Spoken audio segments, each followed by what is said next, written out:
तर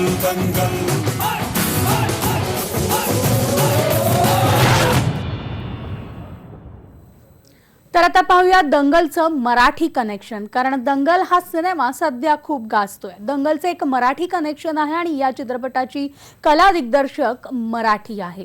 तिचं नाव आहे लक्ष्मी केळुस्कर. पुढचा अर्धा तास आपण पाहणार आहोत दंगलचा सेट कसा बनवला, त्यासाठी काय मेहनत घेतली आणि त्याचं डिझाईन लक्ष्मीनं कसं केलं. आमिर खाननं यावर नेमकं काय म्हटलं आणि लक्ष्मी ही मूळची खरं तर कणकवलीमधली आहे. तर तिचा हा दुसरा सिनेमा असून पहिला सिनेमा होता नील बत्ते सन्नाटा. तर दंगलचे दिग्दर्शक नितेश तिवारींच्या पत्नी नील बत्तेच्या दिग्दर्शिका होत्या आणि लक्ष्मीचं शिक्षण हे जे स्कूल आर्ट्स मधून झालं. तिने आतापर्यंत अनेक ॲड फिल्म्सवर काम देखील केले. तर दंगल हा तिचा पहिला मोठा सिनेमा होता. लक्ष्मी म्हणते व्हेरी गुड जॉब. ही आमिरची प्रतिक्रिया तिच्यासाठी खूप मौल्यवान आहे. तर मग पाहूयात लक्ष्मीला दंगल कसा मिळाला.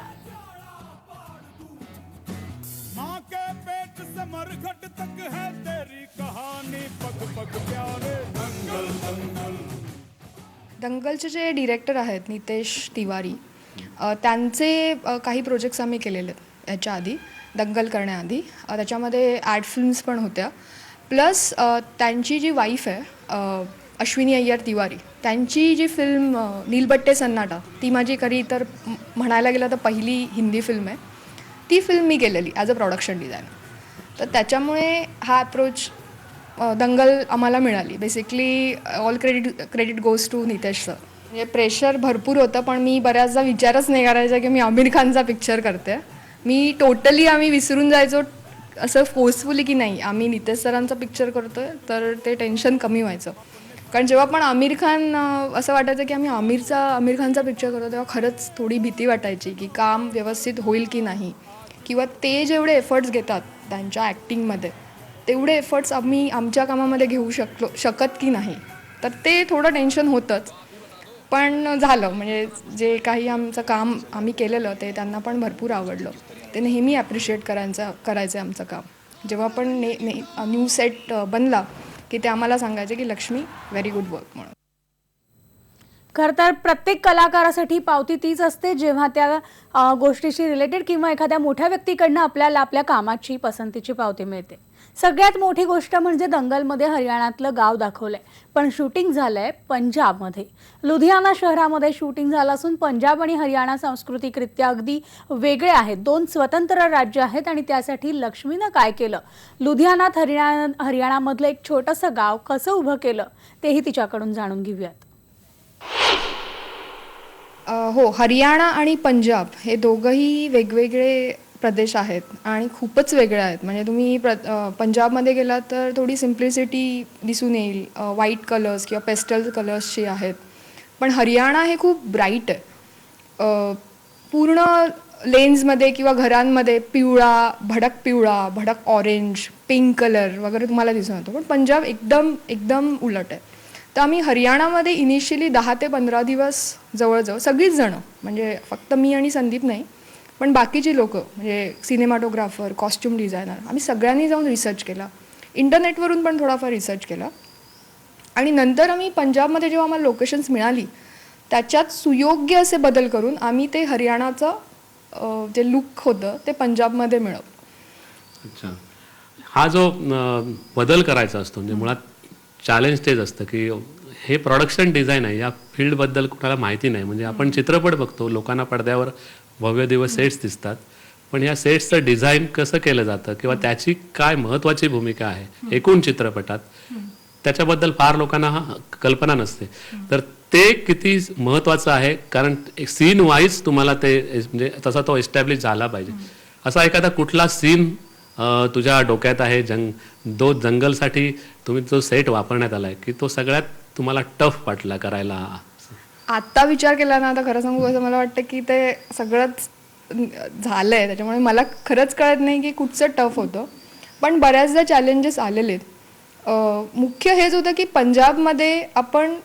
पंजाबला हरियाणा दाखवणं हे तर मुख्य चॅलेंज होतंच. प्लस जे आम्ही आखाडे बनवले आहेत किंवा त्याच्यामध्ये ॲक्च्युअल दंगल झाली. दंगल म्हणजे बेसिकली कुस्ती स्पर्धा. तर ते छोटेसे सेटअप होते, म्हणजे त्यांचे जे आखाडे तयार करणं किंवा 30 बाय 30चा आम्ही एरिया होता, त्याच्यामध्ये ती मुलगी लढते, तर ॲक्टर्सना इजा होऊ नये म्हणून आम्ही ॲक्च्युअल आखाडाची माती बनवलेली. तर ती जवळजवळ 7 ते 8 ट्रक माती आम्ही चाळायचो, त्याच्यामध्ये तेल हळद वगैरे मिक्स करायचो. ती प्रॉपर मिक्स झाली की आम्ही तिथे येऊन ती टाकायचो. तर हे कंटिन्यूस असल्यामुळे आम्हाला इतकं ते कष्टाचं काम होतं. It's a like very good challenge. एकदा तर आम्ही ते बनवलेलं आणि पाऊस पडला आणि ती माती अक्षरशः दगड बनलेली. मग तेव्हा पण it was a challenge for us की ते एका तासामध्ये ती माती काढून, भिजलेली माती काढून त्याच्यात परत नवीन माती टाकून ते शूटिंग सुरळीत चालायला हवं, म्हणून आमची फार घाईगडबड झालेली. तर चॅलेंज म्हणजे हेच होतं की हरियाणा ऑथेंटिक कसं दाखवता येईल, हे मुख्य चॅलेंज होतं. की कोणाला कळू नये की आम्ही ही फिल्म पंजाबमध्ये नाही केली, तर सॉरी हरियाणामध्ये नाही केली, पंजाबमध्ये केली. ती ऑथेंटिसिटी दाखवणं, याच्यासाठी आम्ही शेवटपर्यंत झगडत होतो. चित्रपटाचा सेट डिझाईन कसा होतो, यामध्ये काय संशोधन करावं लागतं आणि कोणत्या बारीक बारीक गोष्टींकडे लक्ष द्यावं लागतं, याबद्दल सुद्धा आम्ही लक्ष्मीशी बोललो. कधी पण प्रोडक्शन डिझाईनसाठी आमची गाईडलाईन ही स्क्रिप्ट असते, जी आम्हाला डिरेक्टरकडून मिळते. ती गाईडलाईन घेऊन आम्ही आमचं काम चालू करतो. मग त्याच्यामध्ये रिसर्च असतो की एक स्क्रिप्टमध्ये सांगितलेल्या लोकेशन्स ॲक्च्युअल कसे असतात. रिसर्च आला किंवा त्या रिसर्चमध्ये ते स्ट्रक्चर्स कशी असतात, त्यांचं राहणीमान कसं असतं, भांडी कशी वापरतात, कपडे कसे वापरतात, ते सगळं येतं त्याच्यामध्ये.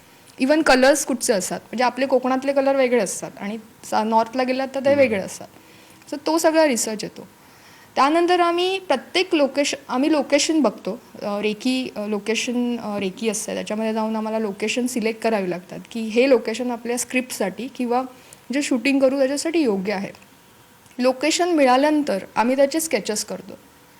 समजा एखादं लोकेशन नाही मिळालं किंवा तिथे जाऊन शूट करणं पॉसिबल नाही आहे, तर त्याचा सेट आम्ही मुंबईमध्ये किंवा जिथे पण पॉसिबल आहे तिथे आम्ही त्याचा सेट बनवतो.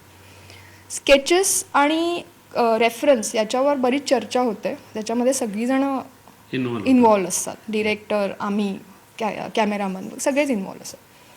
त्यानंतर मेन असतं एक्झिक्युशन. मग ते सेटवर जाऊन एक्झिक्यूट करणं, सगळं सामान किंवा कलरिंग, टेक्स्चरिंग, ते सगळं त्याच्यामध्ये येतं. आणि आता वळणार आहोत ते म्हणजे आमिर खानकडे. कारण चित्रपटाचा हिरो आणि निर्माता आमिर खान, त्याला आपलं काम कसं वाटतं याबाबत लक्ष्मीला मनात थोडी भीती होती. आमिर खान या सिनेमामध्ये आहे आणि मी मुद्दामहून विसरायचे कारण मगच काम करायचं असं ती म्हणते. तर कसा होता आमिर बरोबर काम करण्याचा अनुभव, तो देखील आम्ही जाणून घेतलाय. मला अजूनही आठवतं, आमिर सर आलेले आणि मला खूप भीती वाटत होती. आम्ही गप्प होतो की ह्यांना आवडलं तर ठीक आहे, नाही आवडलं तर माहीत नाही का होणार. आणि नितेश सर ते सुद्धा थोडे होते टेन्शनमध्ये, आय डोंट नो, म्हणजे ते पण जरा गप्प होते की ओके, मला कळत नव्हतं की काम चांगलं झालं आहे नाही झालं आहे. तर आमिर सर आले आणि त्यांनी एक पूर्ण चक्कर मारली. त्यांचं जे घर आहे, तो पहिला सेट होता आमचा, त्यांनी पूर्ण चक्कर मारली. परत त्यांनी एक चक्कर मारली, पूर्ण रेकॉर्ड केलं त्यांच्या फोनमध्ये आणि ते आले, समोर उभे राहिले, म्हणतात, लक्ष्मी, व्हेरी गुड जॉब. आणि मी इतके रिलीव्ह झाले ना की ओके झालं, म्हणजे ही अप्रूव्ड इट. आणि त्यानंतर नितेश सर जे डिरेक्टर आहेत ते पण मला येऊन सांगतात, थोडं, लक्ष्मी तेरा पप्पू पास हो गया. तर आपण लक्ष्मीकडनं जाणून घेतोय तिचा दंगल मधला हा संपूर्ण प्रवास. पण या सिनेमामध्ये आमिर खानची एक गोधडी सुद्धा आहे आणि या गोधडीविषयी जाणून घेणार आहोत, पण एका ब्रेक नंतर.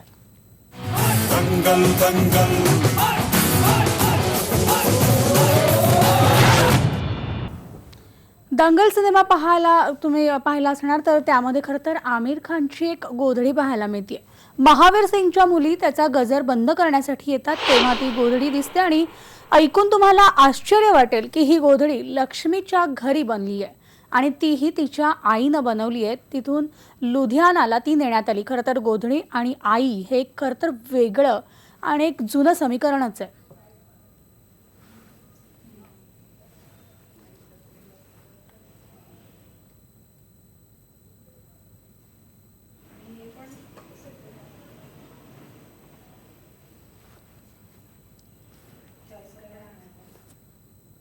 आणि ही जी लक्ष्मीची गोधडी आहे ही तिच्या आईनं बनवलेली गोधडी आपल्याला सिनेमामध्ये सतत पाहायला मिळते. आणि यानंतर वेळ झाली एका ब्रेकची. पण ब्रेकनंतर लक्ष्मीकडनं आपण आणखी काही जाणून घेणार आहोत आणि यासोबत तिला तिच्या घरच्यांची साथ कशी मिळाली हे सुद्धा आपण पाहणार आहोत, पण एका ब्रेकनंतर.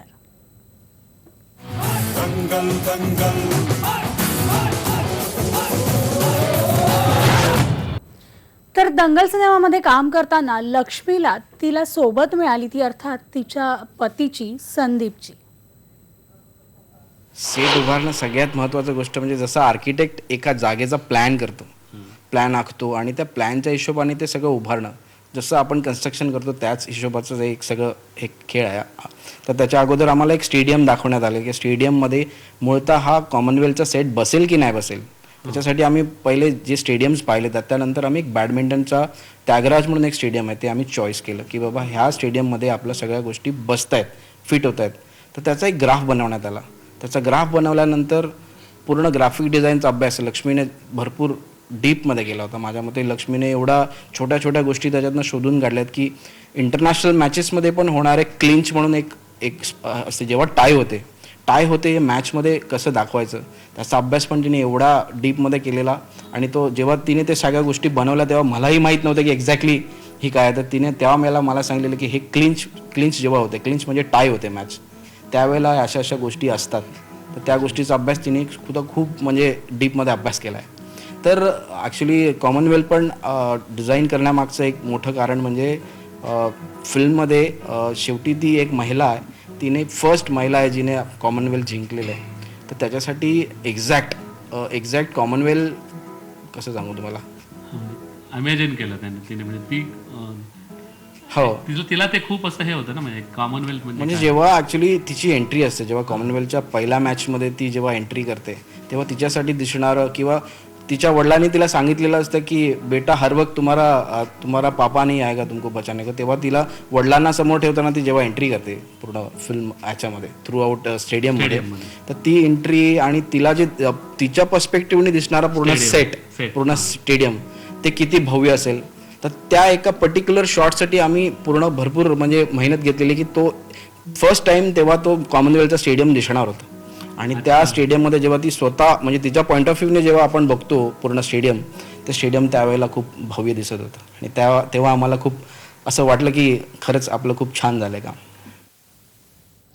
तर एकूणच आपण पाहिलं दंगल या सिनेमामधल्या मराठमोळ्या लक्ष्मीची मेहनत तिनं खरं तर आर्ट डिरेक्शन या सिनेमासाठी केलेलं आहे आणि तिच्या कामानंतर आमिरनं दिलेली पावती आणि या सगळ्यामध्ये तिला तिचं साथ लावली ती म्हणजे तिच्या पतीची संदीपची. आणि या सगळ्यावरूनच दंगलचं जे कौतुक होतं, कारण हे एक टीम वर्क आहे. आणि या लक्ष्मीला या पुढच्या वाटचालीसाठी IBN लोकमतकडनं खूप खूप शुभेच्छा. यानंतर बुलेटिनमध्ये आता वेळ झाली इथेच थांबण्याची, पण ताज्या घडामोडींसाठी तुम्ही पहा फक्त IBN लोकमत. दंगल दंगल